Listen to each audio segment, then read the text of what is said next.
Wintertime, disappointments. Disappointment is common to us all. So learn how to handle the winters. You must learn how to handle the nights. They come right after days. You must learn how to handle difficulty.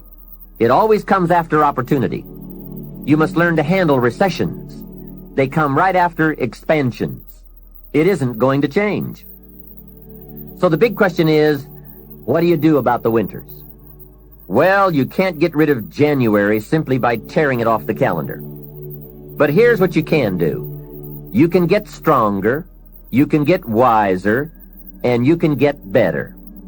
Make a note of that trio of words: stronger, wiser, better. See, the winters won't change, but you can. Before I understood this, when it was winter, I used to wish it was summer. I didn't understand. When it was difficult, I used to wish it was easy. I didn't know. Then Mr. Shoaff gave me the answer from a part of his very unique philosophy when he said, "Don't wish it was easier. Wish you were better." Here's the second major lesson in life to learn. Learn how to take advantage of the spring. Spring is called opportunity. And uniquely enough, spring follows winter. And pray tell, how often? Is it reliable? Can you count on it? Well, 6,000 years that we know of, that's pretty reliable. And what a great place for spring right after winter. If you were going to put it somewhere, that would be the place to put it. God is a genius. Hey, days follow nights. Isn't that terrific? Opportunity follows difficulty. Expansion follows recession. And all with regularity. You can count on it. However, make a special note of the two words, take advantage. That is what we must learn to do, take advantage. Just because spring comes is no sign you're going to look good in the fall. You must do something with it. In fact, everyone has to get good at one of two things: planting in the spring or begging in the fall. So take advantage of the day. Take advantage of the opportunity. And read every book you can get your hands on to learn how to take advantage of the spring. And one more thought, get busy quickly on your springs, your opportunities. There are just a handful of springs that have been handed to each of us. Life is brief even at the longest. The Beatles wrote, "Life is so short." And for John Lennon on the streets of New York, it was extra short. But it is short. Elton John sings, "She lived her life like a candle in the wind." Life is fragile. Life is brief. Whatever you're going to do with your life, get at it. Don't just let the seasons pass.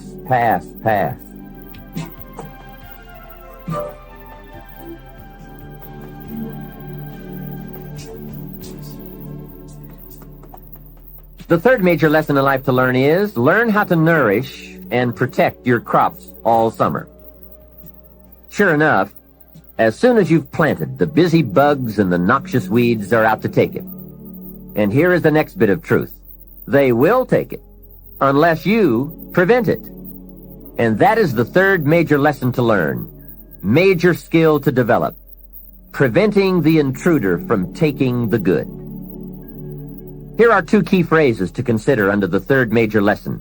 Number one, all good will be attacked. That's the first phrase. On this planet, all good will be attacked. And don't press me for a why. I was not in on some of the early decisions, so I don't know why. All I know is, it's true. Let reality be your best beginning. Every garden will be invaded. Not to think so is naive. Here's the second phrase. All values must be defended. Social values, political values, friendship values, marriage values, family values, business values. Every garden must be tended all summer. If you don't develop this skill, you will never wind up with anything of value. Last is the fourth major lesson in life to learn. Learn how to reap in the fall without complaint. That's number 4. Take full responsibility for what happens to you. It is one of the highest forms of human maturity, accepting full responsibility. It's the day you know you have passed from childhood to adulthood. accepting full responsibility. And learn how to reap in the fall without apology. Without apology if you have done well, and without complaint if you have not. That's the best of human maturity. I'm not saying it's easy. I'm saying it's the best. Now, I used to have some problems in this area, way back in those early days. I used to have this list of reasons why I wasn't doing well. To explain, right? Otherwise you're going to look bad. I used to have this funny list called Reasons for Not Looking Good. I really did. I used to blame the government. You can believe that or not. It was at the top of my list. I had a lecture second to none. The government. I blamed taxes. Look what you've got left after they take everything out. Taxes, that was on my list. I blamed prices. That's easy, right? You walk into a supermarket with $20 and come out with this little half bag of groceries. That was on my list. I blamed the weather. I blamed the traffic. I blamed my car. I blamed the manufacturers. I blamed my negative relatives. They were always putting me down. I blamed my cynical neighbors. They were just selfish, looking out for themselves. Wouldn't loan me any money. I blamed the community. I blamed the economy. Hey, that's a pretty good list for not doing well, isn't it? I thought it was a good list. I will never forget this one day. Mr. Schoaf was very kind, but he was also very blunt, which was helpful for me. If he hadn't been blunt, I would have missed some things. On this particular day, with a kind of question mark look on his face, he said, "Jim, just out of curiosity, tell me how come you haven't done well up until now?" Excellent question, right? Well, so I wouldn't look too bad, I decided to go through my list. How I ever had the nerve to do that, I don't know, but I did. I went through the whole list. The government, taxes, prices, everything. He was very patient and let me go through it all. When I finished, he looked over my list very carefully and said, "Mr. Rohn, big problem with your list. You aren't on it." How brilliant and how true. When I went to work for him a few months later, I learned very quickly to tear up my list of reasons for not looking good and threw it away. And then I got a fresh piece of paper and I put one word on it: me. There's a Black Heritage spiritual that says, "It's not my mother nor my father, nor my brother nor my sister, but it's me, O Lord, standing in the need of prayer." See, I used to blame everything outside for my lack of progress, until I found the problem was inside. For a big share of my life, I kept looking for the answers to do well outside, and I found out the answers were inside. Success is not something you pursue. Success is something you become. You see, it's not what happens that determines the quality or the quantity of your life. It's not what happens. And the reason is because what happens to about everybody. The sun went down on all of us last night. A common event. And I found out the same things can happen to two different people, but one gets rich and the other stays poor. Why is that? It's because it's not what happens, but rather, it's what you do about it. That is an important phrase for your written and mental notes. It's not what happens. It's what you do that makes the difference in how your life works out. What happens is about the same for everybody. It's what people do that makes the difference. Anything can happen, right? I've heard all of the stories. Hey, I've been one of the stories. We could all tell stories for days on end. Anything can happen. Have you heard of Murphy's Laws? Surely you have. Murph had these laws. One of the laws was, if anything can go wrong, it will. That's one of Murphy's laws. Anything can happen. I've fallen out of the sky so many times. Once to the tune of a couple of million. Devastating. Took me a while to get over that one. Now, it wasn't all that much, but it was all I had. That's much, right? When it's all you've got. If you've got 3 and 2 go and you've got 1 left, you aren't looking that bad, but when it all goes. I'm sure you've had that kind of experience. Of course, a long time ago, when you ran out of money and got to 0, you were all through. Heck, now you can whistle right on by 0, right? They will bury you these days. But those are happenings. Everyone's got the same happenings. The big question is, what are you going to do about it? Someone says, yes, but you don't understand the disappointments I've had. Come on. Everyone has disappointments. Disappointments are not special gifts reserved for the poor. Everybody has them. The question is, what are you going to do about it? While we're talking about personal development and letting go of limitations, here are what I consider to be the biggest self-imposed limitations any man or woman has ever had to deal with. First, procrastination. Procrastination is particularly life-threatening because when we put something off, it doesn't seem at the moment to be all that important. At the end of the day, if you have let a few things slide, it doesn't seem like such a bad day. However, enough of those days piled up will make a disastrous year and eventually a disastrous life. Our inability to come to grips with a natural tendency to procrastinate will surely send us drifting in the wrong direction. Before you reach the final session of this program, you'll have left procrastination behind. If you're still troubled by it, you'll have discovered that it's simply too costly to put up with any longer. Besides, you'll be too excited about where you're going to postpone the activities taking you there. Self-imposed limitation number 2. Blame. All of us have blamed others for our troubles from time to time. In fact, the tendency to blame someone or something goes back a long way. When there were only 2 people on earth, it wasn't long before they started blaming. The man said, "It was the woman. She got me into this." And the woman blamed the serpent. Blame seems to be one of those negative tendencies that just comes naturally. The ego striving to defend itself. Remember the list I came up with to explain why I wasn't doing well? One of the items that was high on my list was prices. I told Mr. Schoaf that my problem was everything costs too much. However, he soon set me straight on that by saying, "Mr. Rohn, that is not the problem. Let me tell you the real problem. You can't afford it. It's not it. If you keep dealing in it's, you will always be broke, unhappy, and disillusioned because you will never have enough. Don't deal in it's. Deal in you." When I finally learned to change my thinking from it to me, I changed my whole life. What a life-changing experience to finally meet someone who doesn't hesitate to put it on you or on your tendency to indulge in blame or procrastination.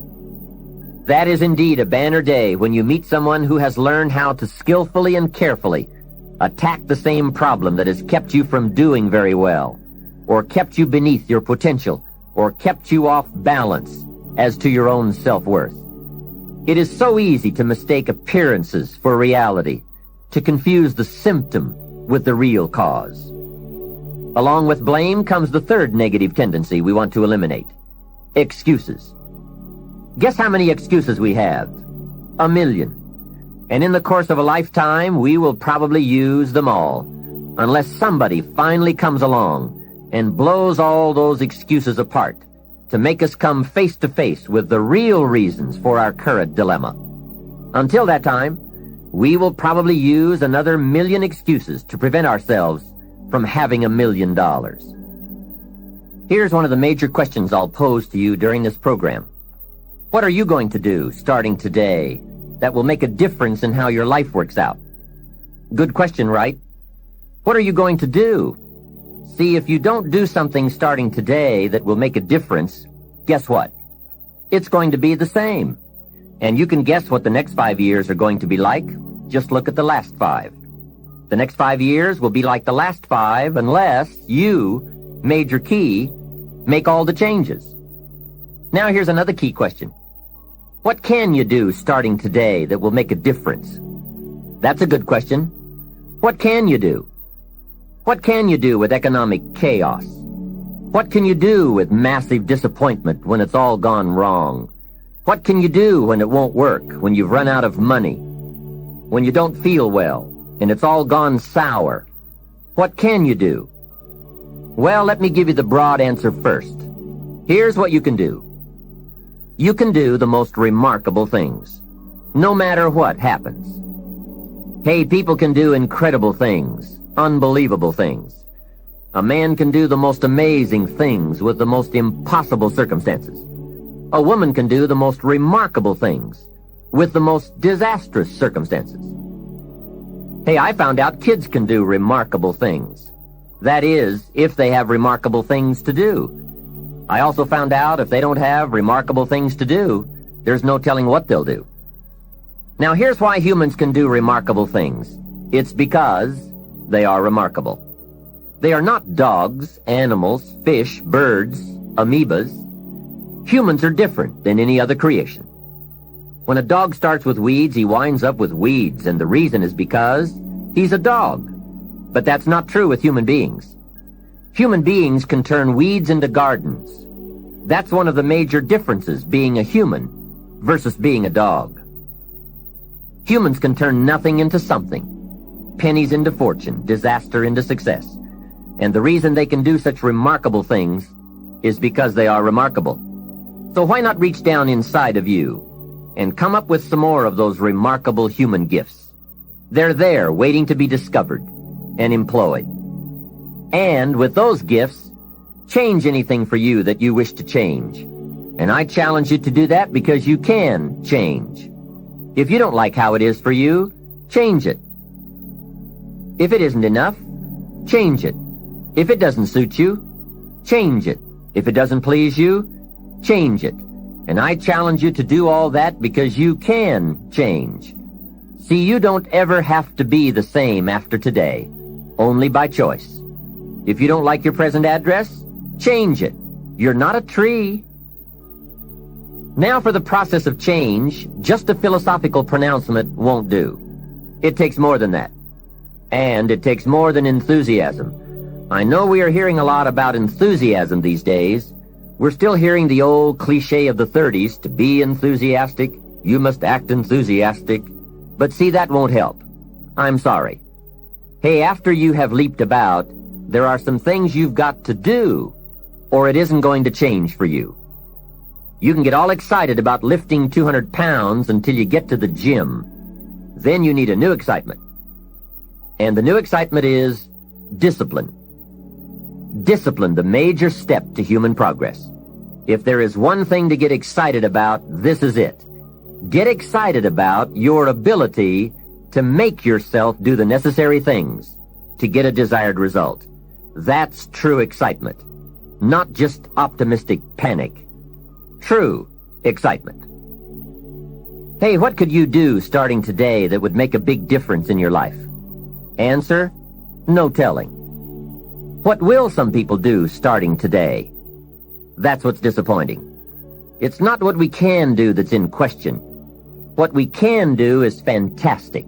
What we can do is unbelievable. What we can do. It's what we settle for that's disappointing.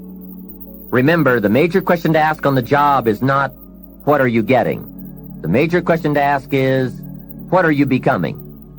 What we become is what leads to all the good things. And the habits we form, habits of mind, attitude, and behavior, are a dominant part of what we are becoming. Now, I understand as well as anyone that forming new habits doesn't come easy. But new habits will come when we change. It is usually not in one cataclysmic explosion, but rather by changing small pieces and parts at a time.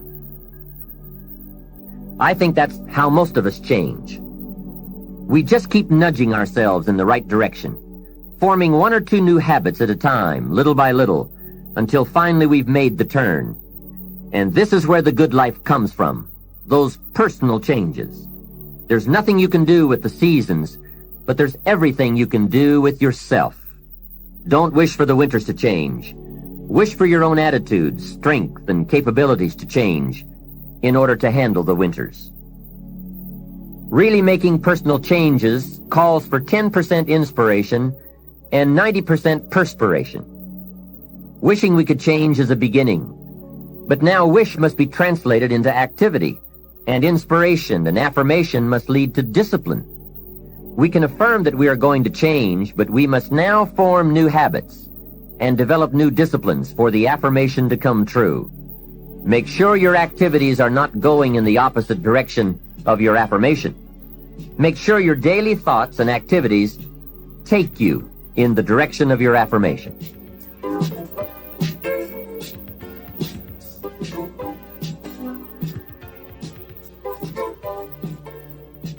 Now, in the personal development quest, there are three major aspects of ourselves to improve. We can look at developing ourselves spiritually, physically, and mentally. With respect to our spiritual development, this may be a major or a minor issue for you depending on your values and your goals. I confess to being an amateur in this field, but I think it's very wise for you and me to look at the spiritual side of our lives and decide what growth we want to experience here. Come to your own decisions as to what it will take to nourish your spiritual nature. Next, let's look at physical development. The body and the mind work together and depend on each other, so they both need attention. There's a Bible phrase that says, treat your body like a temple. So just put it in your notes, body like temple. Not a bad suggestion. Treat your body like a temple, not a woodshed. Now, in taking care of the physical, we must learn to be conscious of ourselves, but not self-conscious. We need to be aware of our physical appearance, our physical well-being, but not to the point of being self-conscious. We need to be aware, we need to take care, but some people devote too much of their day to physical appearance. Physical appearance is going to have something to do with your future, your well-being, your income, so do spend some time on physical appearance.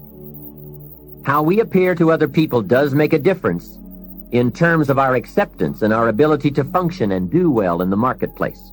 In fact, there's another Bible phrase that says, take care of the outside for people and take care of the inside for God. People look on the outside and God looks on the inside. Now, you might believe that people shouldn't judge you by physical appearance. Well, let me give you a clue. They do. Make sure you don't order your life based on shoulds and shouldn'ts. You'll always be confused and you'll always have trouble. The best thing to base your life on is reality. What people really do. So since people generally judge by appearance, then that's probably one thing we want to take care of. That's just part of the game. Now, of course, when people get to know you, or if they've been around you any length of time at all, they're going to judge you by more than appearance. But sure enough, people at first are going to take a look. So taking care of yourself in personal appearance is a consideration. Now, physical development also includes your good health and your well-being. You've got to spend some time on that so that you feel good in the marketplace. Get involved in some form of disciplined exercise.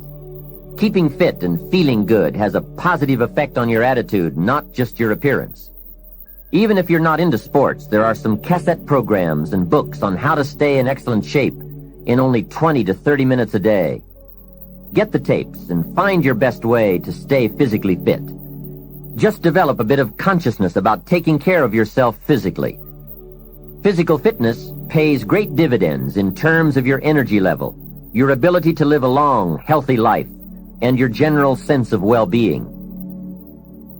The other part of physical well-being is nutrition.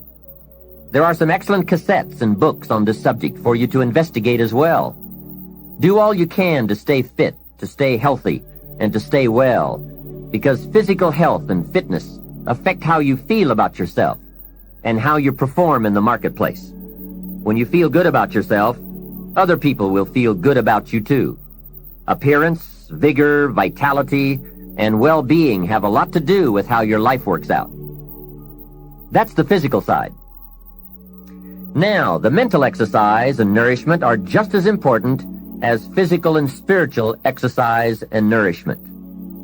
You want to make sure that the acceleration of your mental health, mental well-being, and mental capacity keeps up with your physical capacity.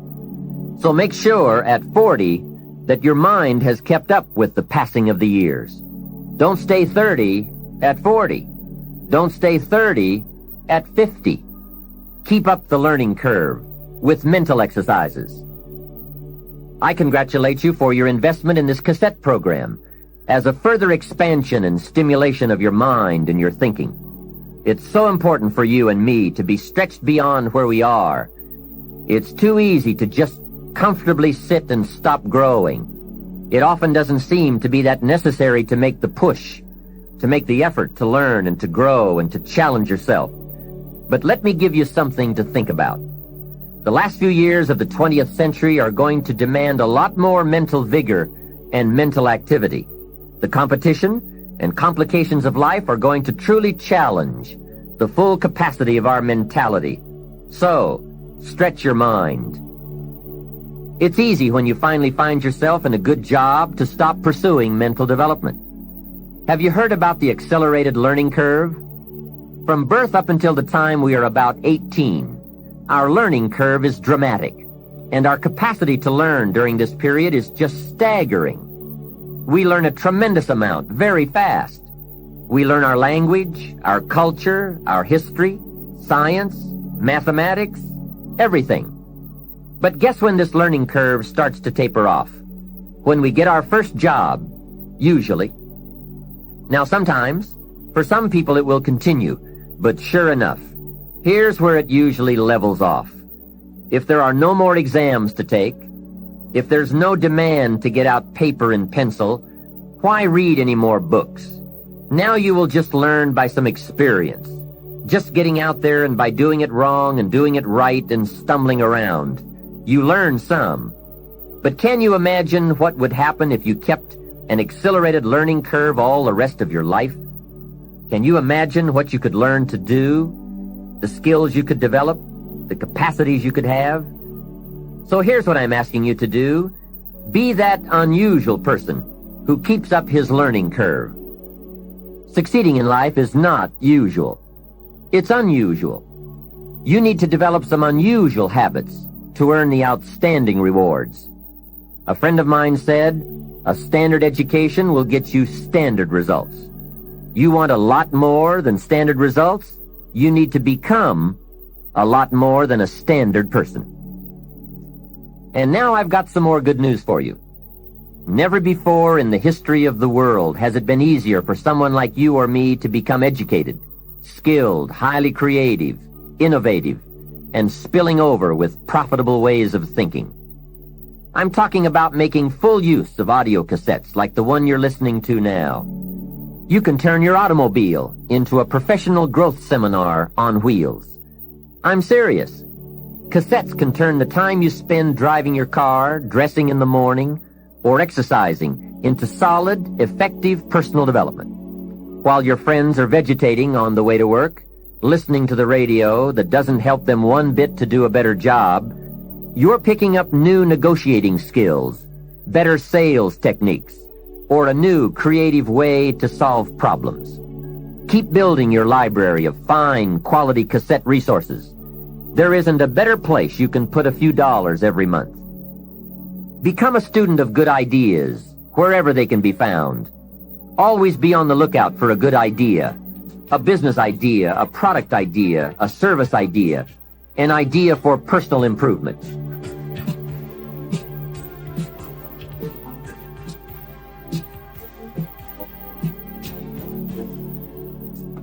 Now, since forming these new habits of personal growth will require some discipline in the beginning, let me give you a key to discipline. Discipline starts with the little ones and works up to the big ones.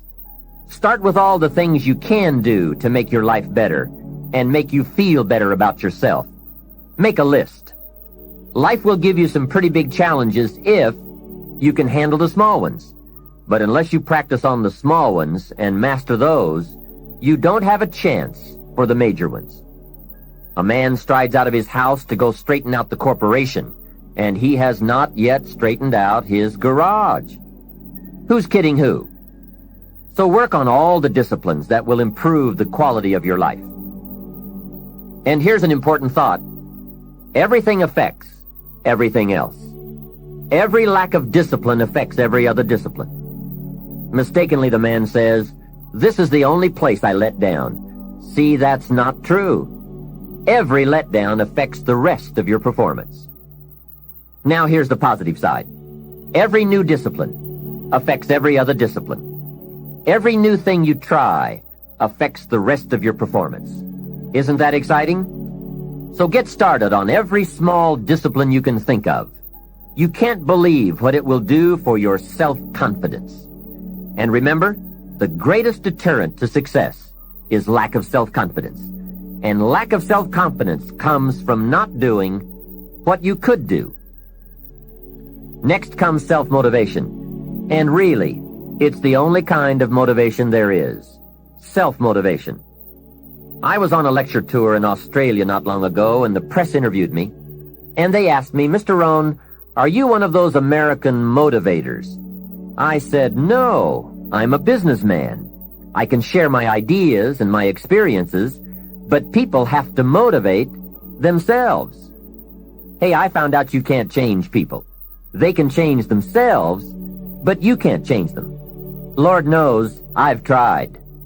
I had a super group of salespeople back in those early days, and I said, "I'm going to make them successful if it kills me." Guess what? I almost died. You can't do that. In management, we learn good people are found, not changed. If you want good people, you have to find them. That's the best answer I can give you. If you want motivated people, you have to find them, not motivate them. The first rule of management is don't send your ducks to Eagle School. Why? Because it won't work. I've tried it all. I picked up a magazine not long ago in New York, which had a full-page ad in it for a hotel chain. The first line of the ad read, "We do not teach our people to be nice." Now that got my attention. And the second line said, "We simply hire nice people." I thought, what a clever shortcut. Motivation is a mystery. Why some people are and some are not. Why does one person in sales see his first prospect at 7 in the morning, and the other salesperson sees his first prospect at 11 in the morning? Why would one start at 7 and the other start at 11? I don't know. I call it mysteries of the mind. I give a lecture to 1,000 people. One walks out and says, "I'm going to change my life." Someone else walks out with a yawn and says, "I've heard all this stuff before." Why is that? Why aren't they both affected the same? I don't know. I call it mysteries of the mind. A wealthy man says to 1,000 people, "I read this book, and it started me on the road to wealth." Guess how many people of the 1,000 go out and get the book? Answer, very few. Isn't that incredible? Why wouldn't everyone go get the book? It's called Mysteries of the Mind. To one person you say, "You better slow down. You can't work that many hours, do that many things, go, go, go. You're going to have a heart attack and die." And to another person you say, "When are you ever going to get off the couch?" What is the difference? It's called Mysteries of the Mind. Why wouldn't everyone strive to be wealthy and happy? I don't know. It's a mystery. So, be self-motivated. Don't give that job away to someone else. The guy says, "Boy, if someone will just come by and turn me on." Hey, what if he doesn't show up? You've got to have a better plan for your life.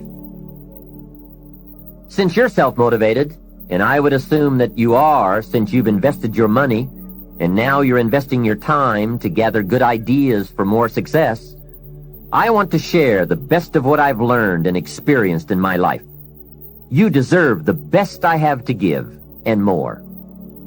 Now, I'm sure you'll agree that this fundamental personal development is a major part of the platform, the foundation on which you can build. So let's get on now with the rest of the fundamentals for wealth and happiness.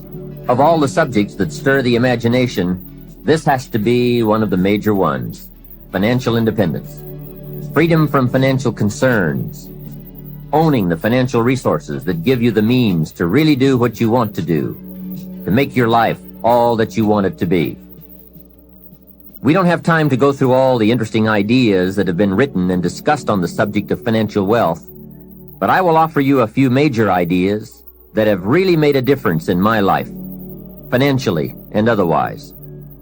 Mr. Shoaff said to me that he thought it was a worthy goal to become financially independent for 3 major reasons. First, with money no longer a time-consuming consideration, I could then begin devoting heavy time to all the other dimensions of my life. Second, he suggested I become financially independent because it would tremendously increase my ability to help others. Only from positions of strength, including financial strength, can we help someone else.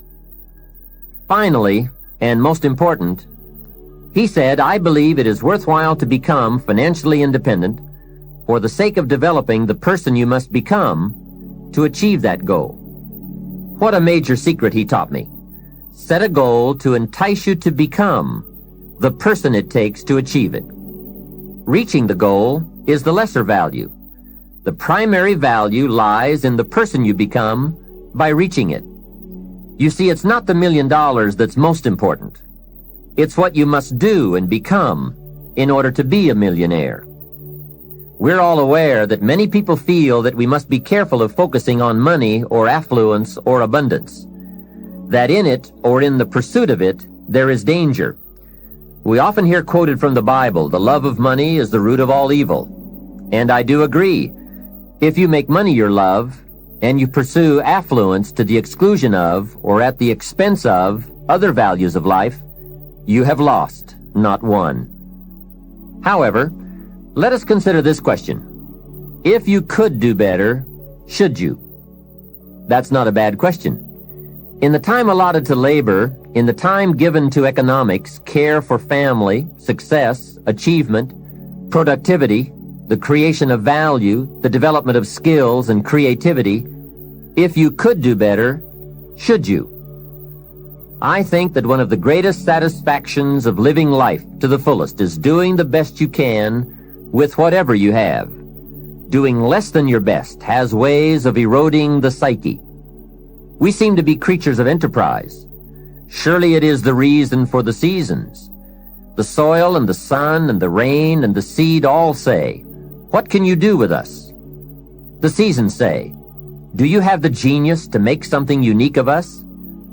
Life says, here's the raw material. What splendid things can you produce from all there is? So, go for high productivity, the full employment of your genius, the full development of your potential in all areas of your life, including earning money. That is the essence of life. Truly sophisticated people know it isn't the amount that counts. It's doing all that you can with all you've got that counts. With that background, let me recommend a book for you to read. The title is The Richest Man in Babylon by George Clason. Perhaps you've already read it. I would suggest that you read it again. It's just a small book. You can read it in one evening. I call it the appetizer for the full discourse on the subject of financial independence. Now, let me give you the major theme of the book. The major theme is that what you do with what you have is more important than what you have. What you do with what you get is more important than what you get.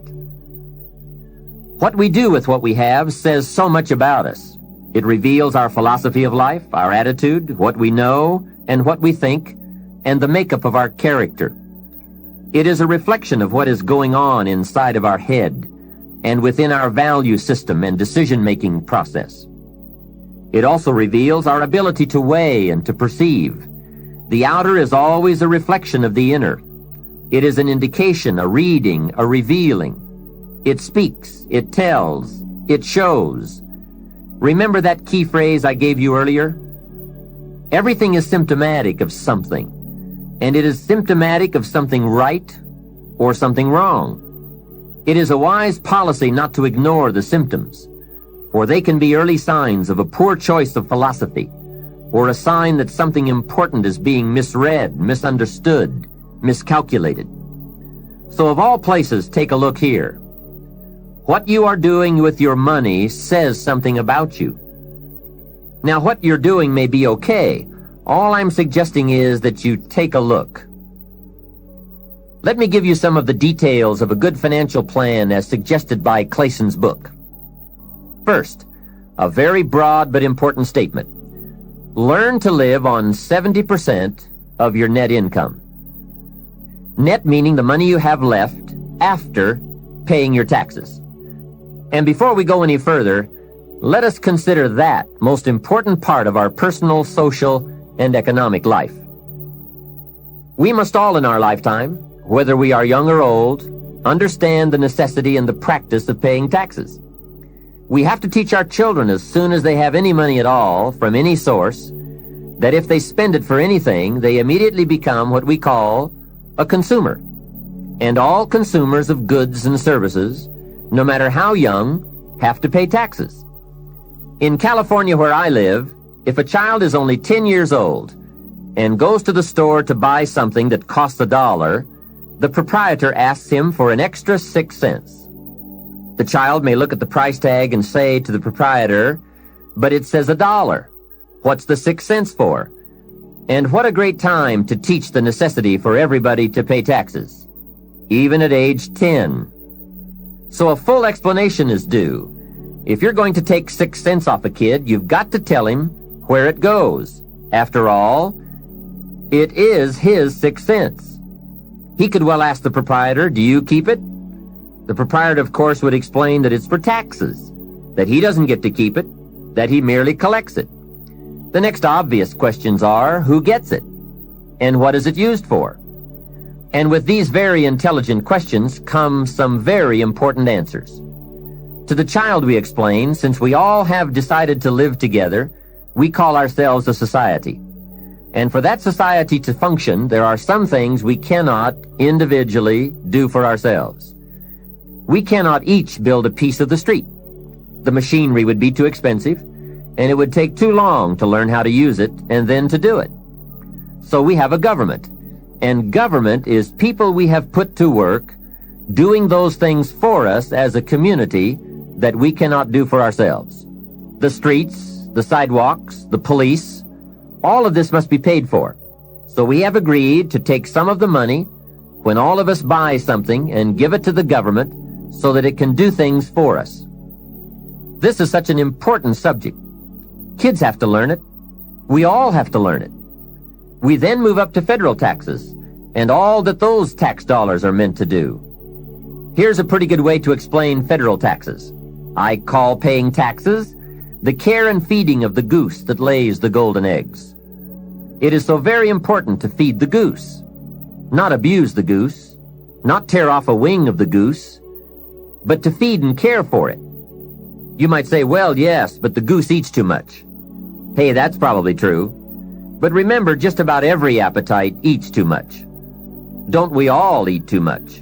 Let not one appetite accuse another. If you step on the scales and you're 10 pounds heavy, you've got to say, yes, me and the government are about 10 pounds heavy. Looks like we both eat too much. Remember, every appetite must be disciplined, yours, mine, and the government's. We could all use a diet. Mr. Schoaf did give me a very great service when he taught me how to be a happy taxpayer. Now, I must admit it took a while, but I did finally become a happy taxpayer. Part of it was understanding what tax dollars were for, and that it is right for everyone to pay his fair share. I finally decided I didn't mind picking up my share of the tab for the radar.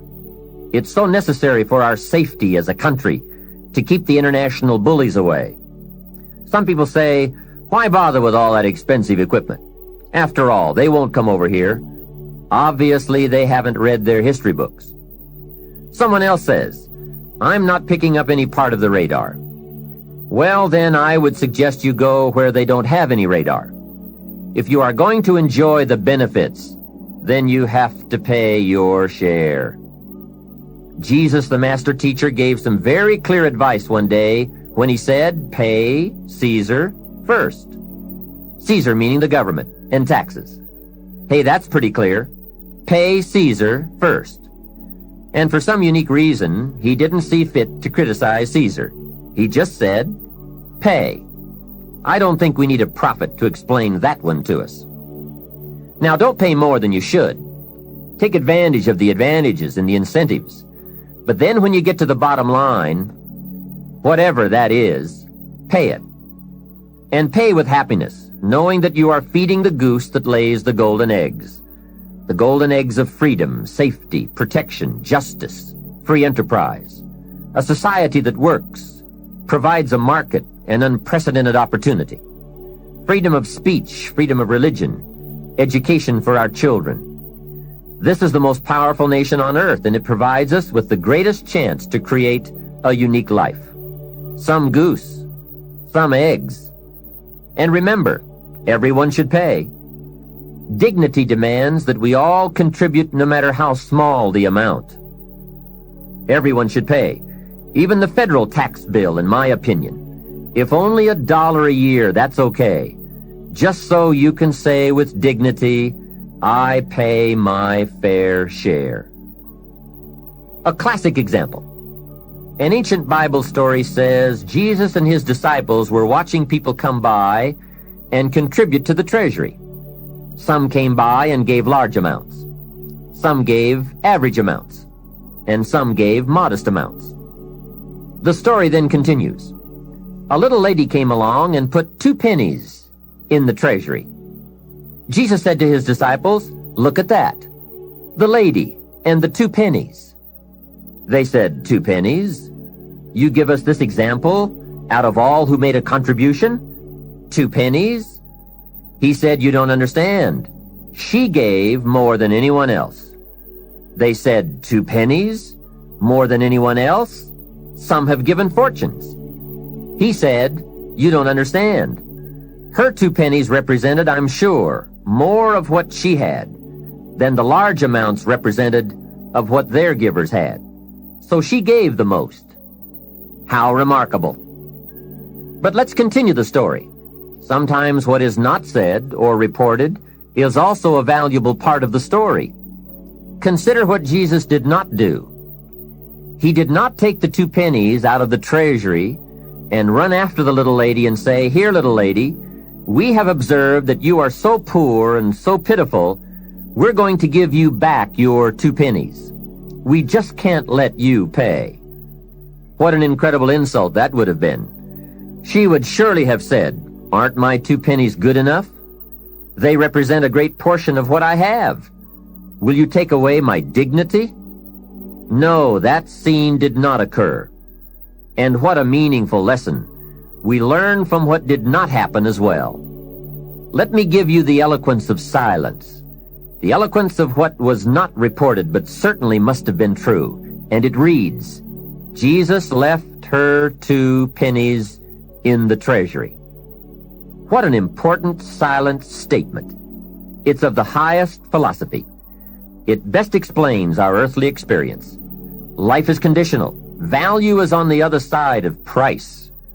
And of first importance is the act, not the amount.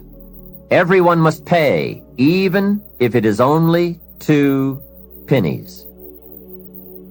Now, after taxes, and I said all that to get to this, learn to live on 70%. The reason it's 70 is because you're going to be doing some very special things with the 30%. So what's left, 70%, is yours to spend. Now let's talk about the all-important subject of how you allocate the 30%. I remember one day saying to Mr. Schoaf, if I had more money, I would have a better plan. He said to me, Mr. Rohn, I would suggest that if you had a better plan, you would have more money. So it's not the amount that counts, it's the plan that counts. It's not what you allocate, it's how you allocate it. Here's the first part of the allocation process.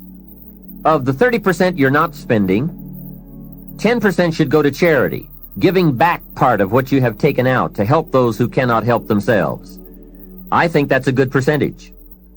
Now, you can pick your own percentage. It's your life, and it's your plan. But giving your money to a church or to an institution is a good idea. More often than not, they can find the people who are in need.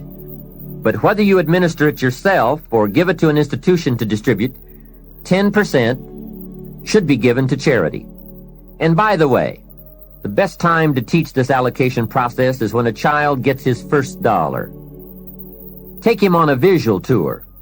There's nothing better than visual to illustrate what you're trying to teach. Take him to where some very unfortunate people live who cannot take care of themselves. Kids have big hearts. If they see the problem, they won't have any trouble giving a dime out of every dollar. And one more thing. The time to start this is when the amounts are small. It's pretty easy to flip a dime out of a dollar, and it's a little more difficult to give away 100,000 out of 1,000,000. You say, oh, if I had 1,000,000, I'd give 100,000. I'm not so sure. That's a lot of money.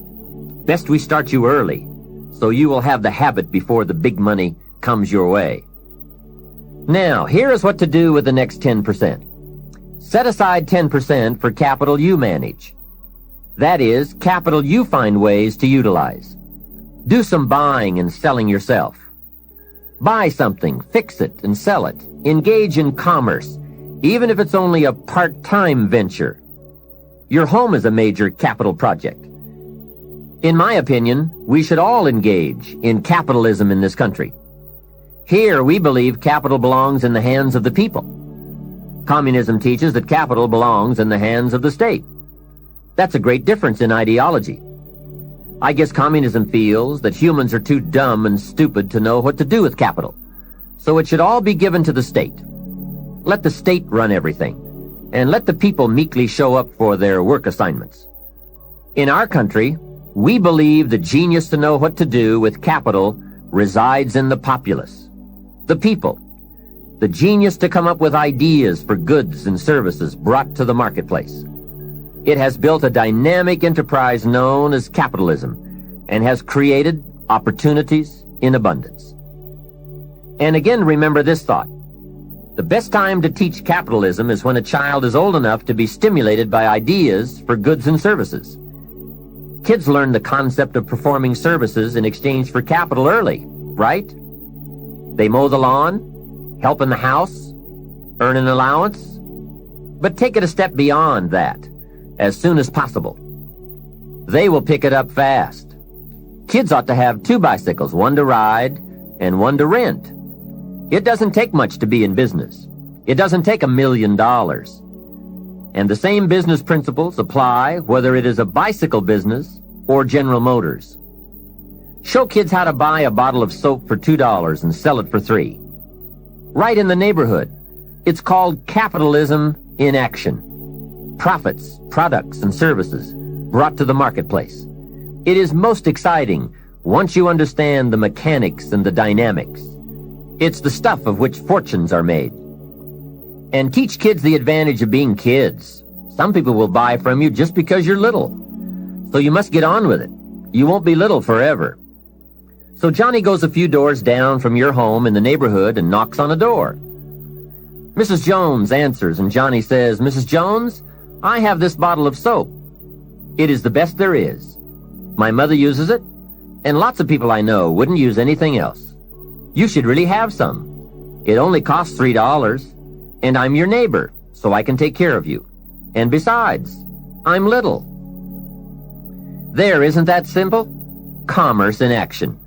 Capitalism at its foundation. You see, the only danger in capitalism is if capital gets in the hands of too few people. As long as it is in the hands of the many, it is a dynamic force for profitable and exciting enterprise. Back to our story. Mrs. Jones says, Johnny, I appreciate your coming by, and I think your product is unique, but really, to be honest with you, I have plenty of soap. Johnny says, let me come in and check. Hey, kids know how to overcome objections. They have been mastering that skill all their lives. Johnny knows how to get in the door. Mrs. Jones says, you've got me. I'll be a customer. Now, when he comes home, you must get ready to teach all the other principles of enterprise and successful living. The two should go together.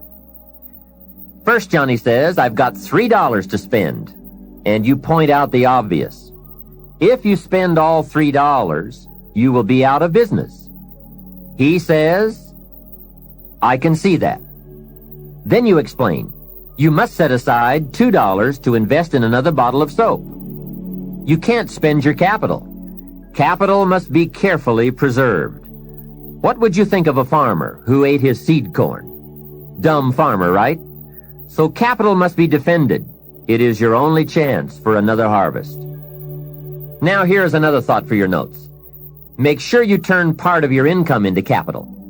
I would suggest 10%. And use that 10% yourself to give your own skill a chance to do something remarkable in the marketplace. No telling what genius lies, unused, waiting for the spark of opportunity. It is part of the path of fortune. Use this thought. Why not work full-time on your job and part-time on your fortune? You can, you know. It's up to you.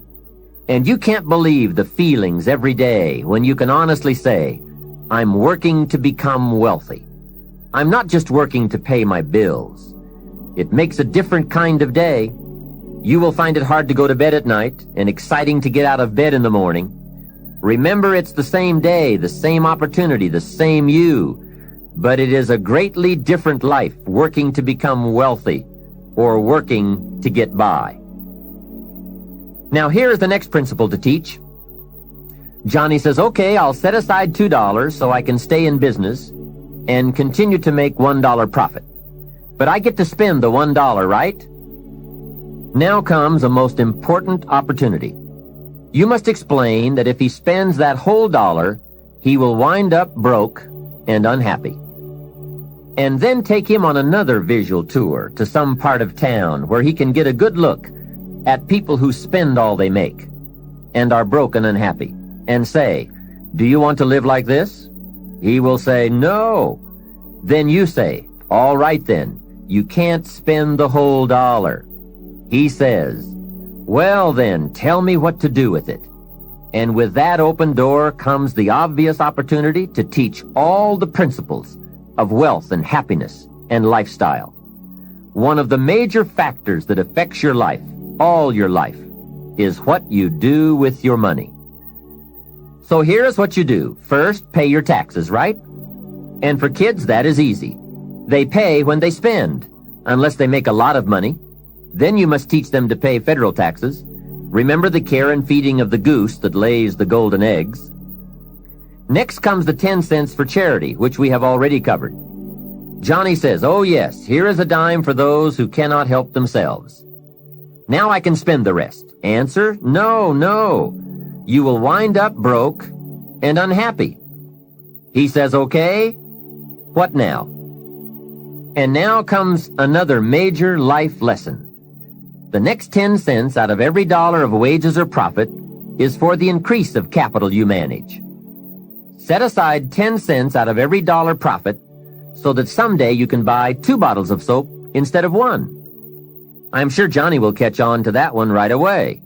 He says, of course. If you buy 2 bottles instead of 1, you save yourself a trip. How clever. And the next point you teach is that some companies will sell you 2 bottles cheaper than if you buy just 1 bottle at a time. They sell you 1 bottle for $2 and 2 bottles for $3.80. Johnny says, wow, then when I sell it, I can make even more money. How clever. It's true, everybody benefits from the increase of capital. The company gets to sell 2 bottles at one time.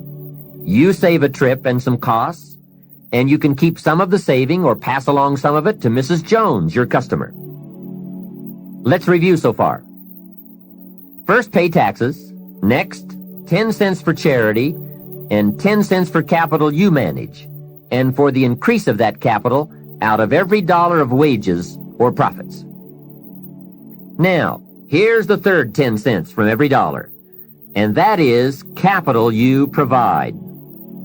Take 10 cents out of every dollar and put it in a financial institution.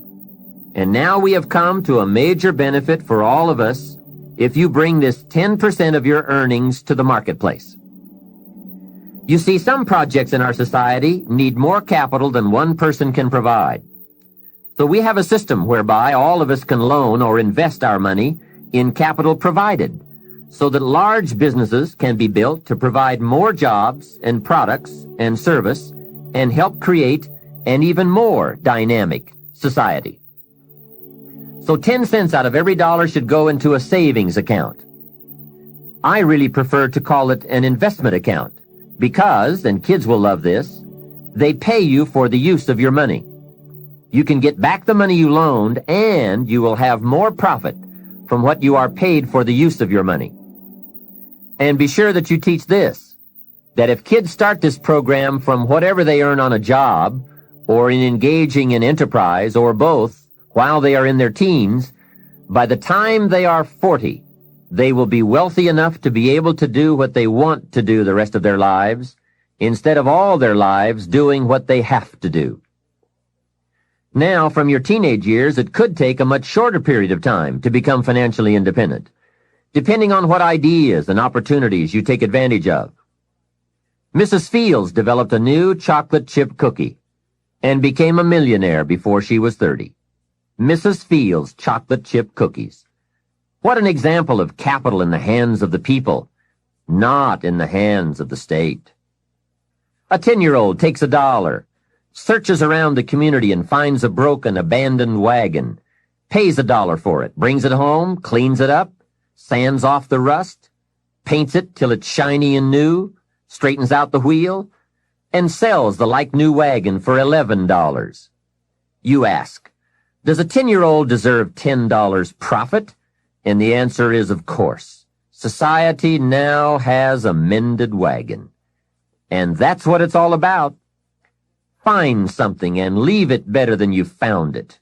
Create a value. Build an equity. It's how we build this most dynamic society called America. And everyone can contribute. Everyone can bring some value to the marketplace. We can all be students of capital, profit, equity, and value. We can all engage in enterprise. We can all participate in the disciplines that bring wealth of lifestyle and treasure. All of us and our children can build the most powerful and attractive society ever. We have the knowledge, the tools, the schools, the market, the resources. All we need is the will. Let each of us begin. Its riches are for the having. All of these principles in action furnish, to the best of my knowledge, the best soil from which to have a high chance for fortune and lifestyle at a very early age. It is so simple, but it is so powerful. Just try it. Just try it. You can always go back to the old way. But if you just try it, I predict you will be so excited about your new commitment and discipline for wealth that you will never turn back. What we're seeing here is that wealth is a matter of allocation, not opportunity, especially in this country. There are subtleties on both sides of any issue of health and sickness, the issues of success and failure. It is the subtleties that determine the direction and the destination. The major reason it is so subtle is because what you do in a single day or a single week or month doesn't seem to matter that much. But remember, as we said earlier, everything matters. Everything weighs something. Sophisticated people never say, it doesn't matter.